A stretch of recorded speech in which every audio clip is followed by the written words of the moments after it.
Está con nosotros Natalia Aparicio, ella es analista política, a quien le agradecemos la gentileza de acompañarnos. Hola Natalia, buenos días. Diego Montaño te saluda desde La Paz. Muy buenos días, gracias por la invitación. Otra mañana con ustedes, con la razón, me encanta conversar con ustedes. A nosotros también, gracias Natalia. Y Rodrigo Puerta, analista en temas de descentralización. Él estuvo en la FAM, en la Asociación, la Federación de los Municipios, de las Alcaldías Municipales, por lo tanto entiende muy bien el teje-meneje autonómico. Rodrigo, buenos días. Diego Montaño lo saluda.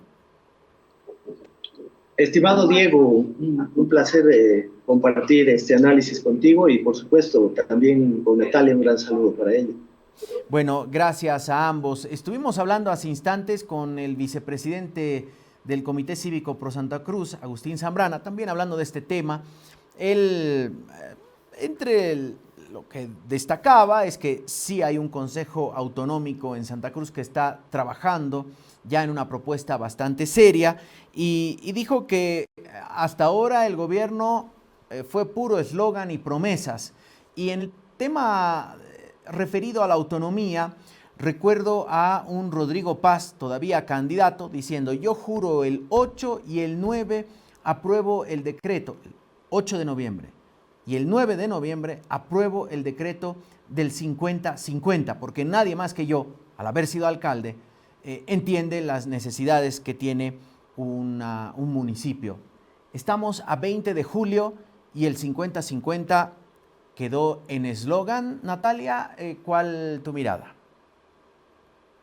Ya, bueno, aparentemente por ahora ha quedado como eslogan. Ahora sí, hay un proyecto de ley que se estaba trabajando cuando Andrea Barrientos era viceministra de Autonomías, justamente bajo la cartera del Ministerio de la Presidencia de José Luis Lupo, ¿no? Entonces, existe un proyecto de ley, eso sí, existe, pero se sigue trabajando, se sigue debatiendo, han ido personas expertas, digamos, como un comité de asesores durante esos meses a La Paz para hacer la revisión de este proyecto. Pero hasta ahora que se ha hecho, digamos, el cambio de viceministro, no se ha visto muchísimo avance más, no se sabe muchísimo más.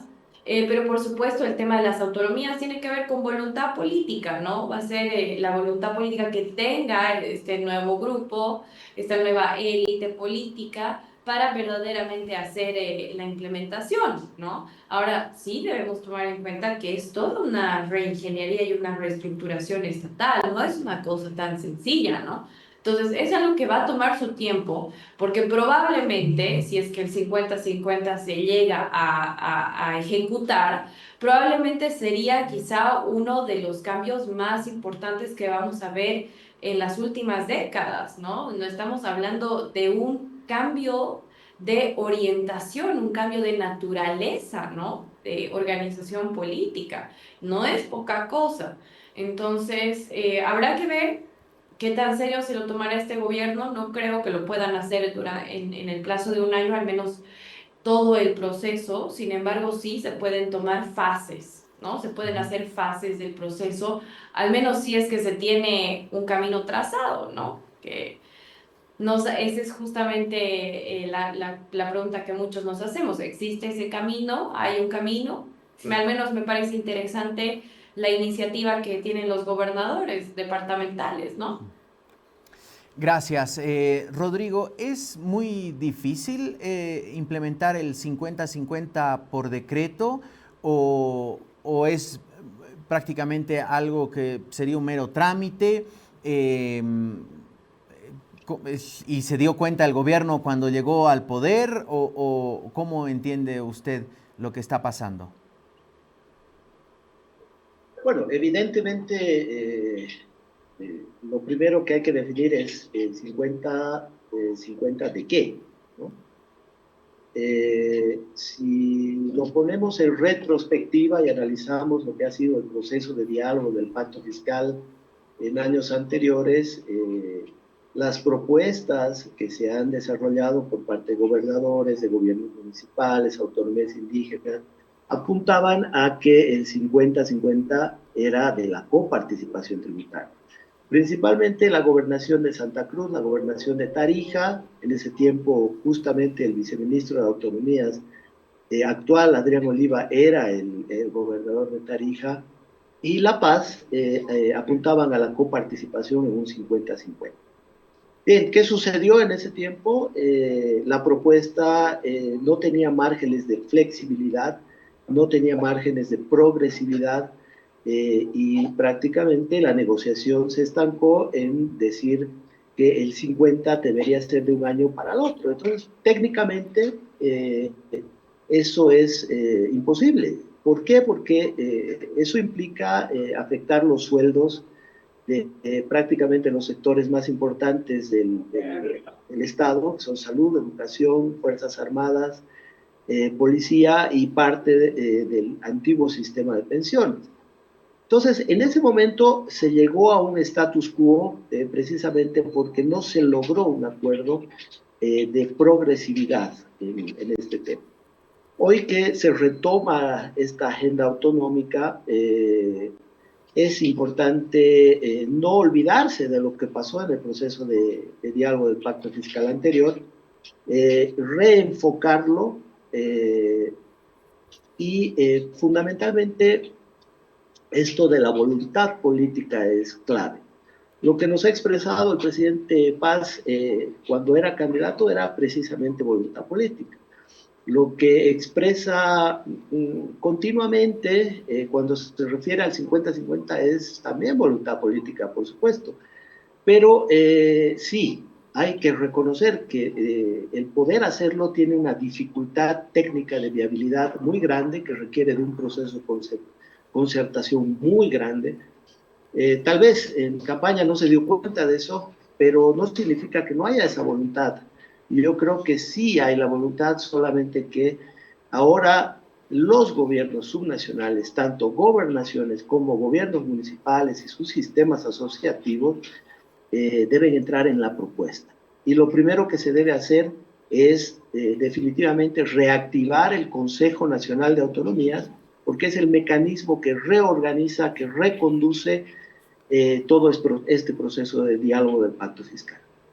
Ahora, Natalia, le hacíamos esta misma pregunta a Agustín Zambrana y le decíamos cuando Andrea Barrientos a principios de este año dijo, ojo que no es solo transferencia de recursos y para de contar, también hay que ver de redistribuir tareas, ¿no? Y redistribuir competencias, ese era el término.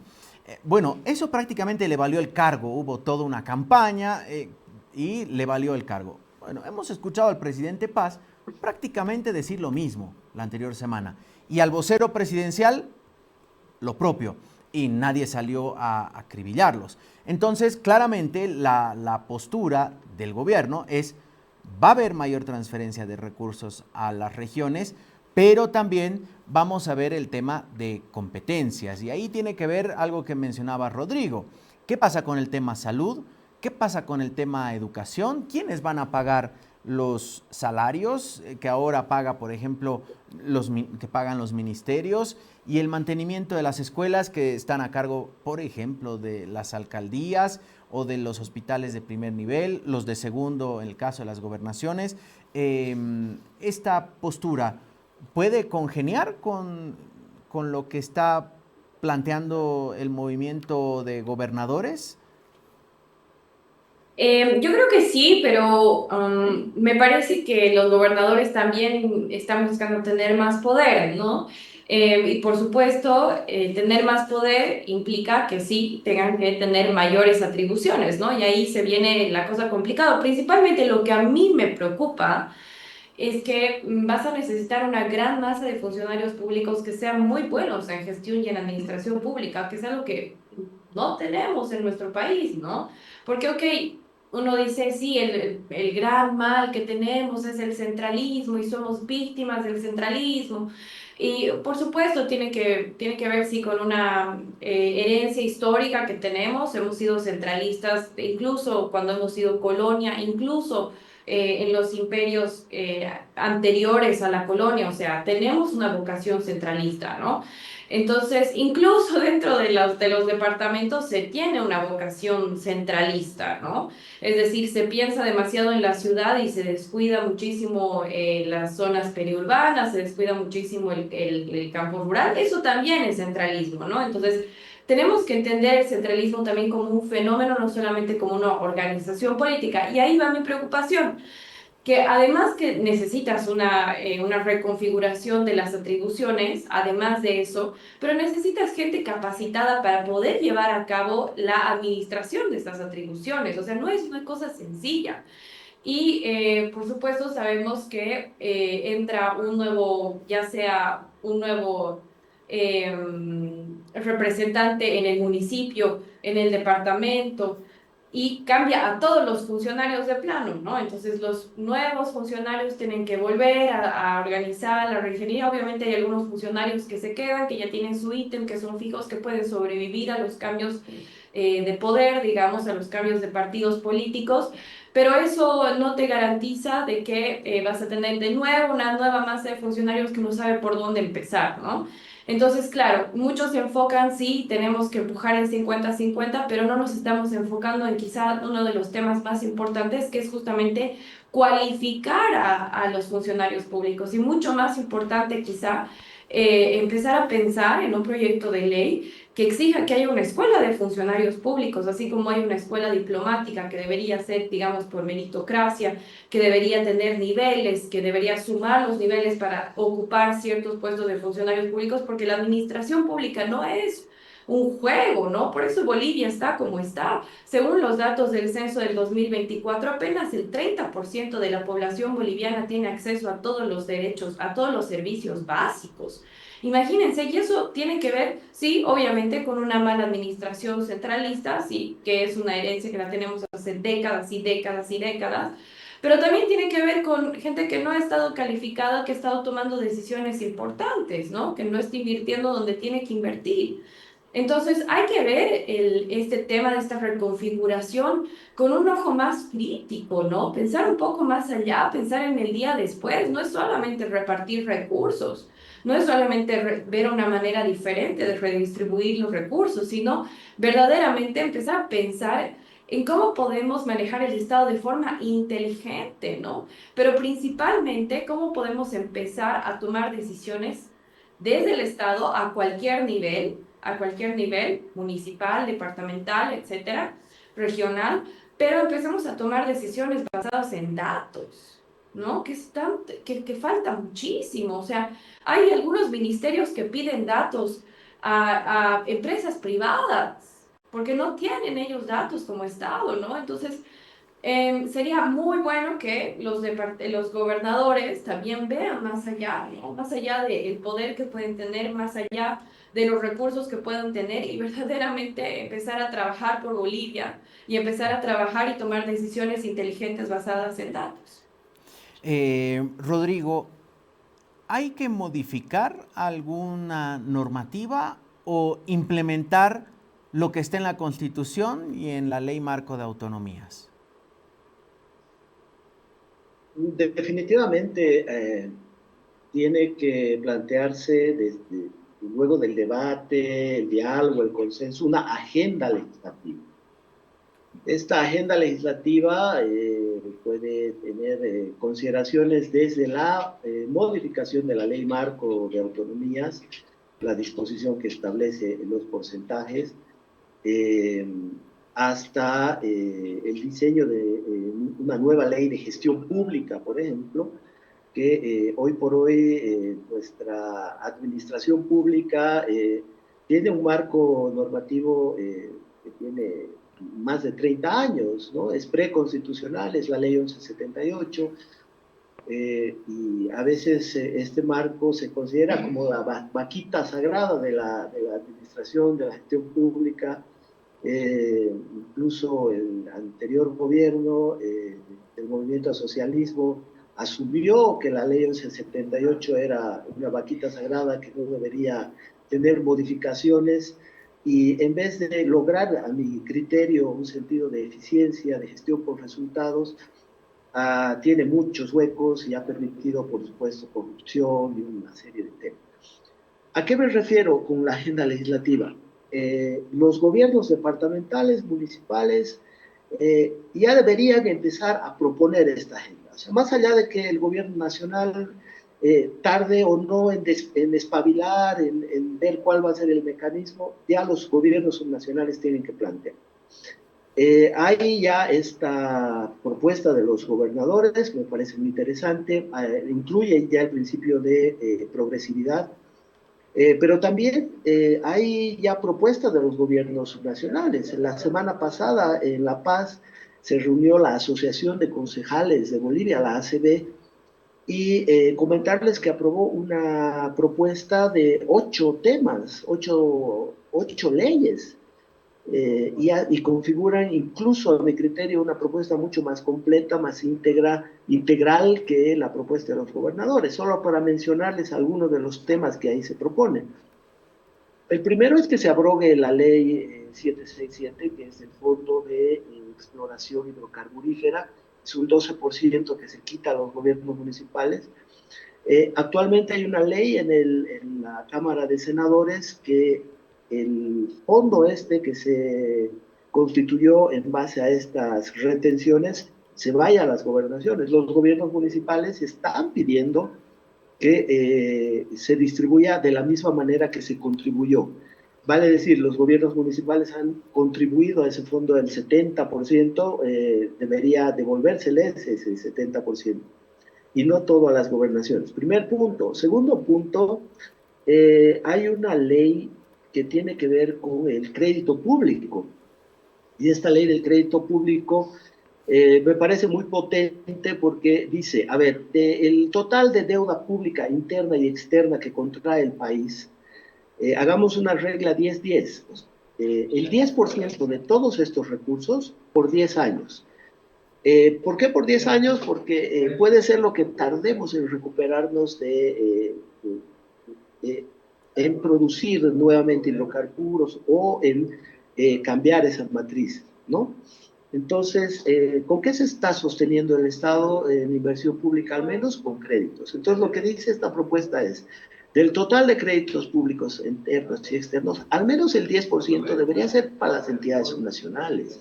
¿De cuánto estamos hablando? Imagínense, al año, de un promedio, 4.000 millones de dólares contrae el país en crédito, en deuda. 400 para las entidades subnacionales, por 10 años serían más o menos 4.000 a 5.000 millones de dólares. Eso podría sustituir el IDH, por ejemplo. Luego hay otra propuesta interesantísima que habla de un fondo de compensación para los municipios que han perdido factor de distribución en el anterior censo. 172 municipios han perdido factor de distribución. Significa que en los próximos 10 años van a recibir menos. Para darles un ejemplo, el municipio de Nuestra Señora de La Paz ha pasado de 7.6 en factor de distribución a 6.8. Eso que parece un numerito muy chiquitito, implica la pérdida de aproximadamente 900 a 1.000 millones de bolivianos en los próximos 10 años. Entonces, se está planteando un mecanismo de compensación. El mecanismo que se plantea es del 1% de la coparticipación tributaria que se distribuiría entre los que perdieron, y eso sería un mecanismo de amortiguación, digámoslo así, incluso para los próximos censos. Y para no detallarlas todas, porque todas son muy interesantes, quiero puntualizar simplemente dos. Lo de la coparticipación, este pronunciamiento del sistema asociativo, propone que haya una redistribución de la COPAR, pero en progresividad y gradualidad. Diferente a lo de las gobernaciones, porque las gobernaciones plantean primero que se distribuya un impuesto. En este caso, se plantea que se distribuya de la misma forma, pero haciendo una gradualidad. Significa en 5 o en 10 o incluso en 15 años. Eso va a depender de la negociación. Le voy a dar un ejemplo muy sencillo. El diálogo del pacto fiscal inició el primer diálogo hace 10 años atrás, en el año 2016. Si en ese año se hubiera acordado, y que a mi criterio era posible, que las gobernaciones incrementaran 1% de coparticipación por 10 años, hoy las gobernaciones ya tendrían el 10% de la coparticipación tributaria.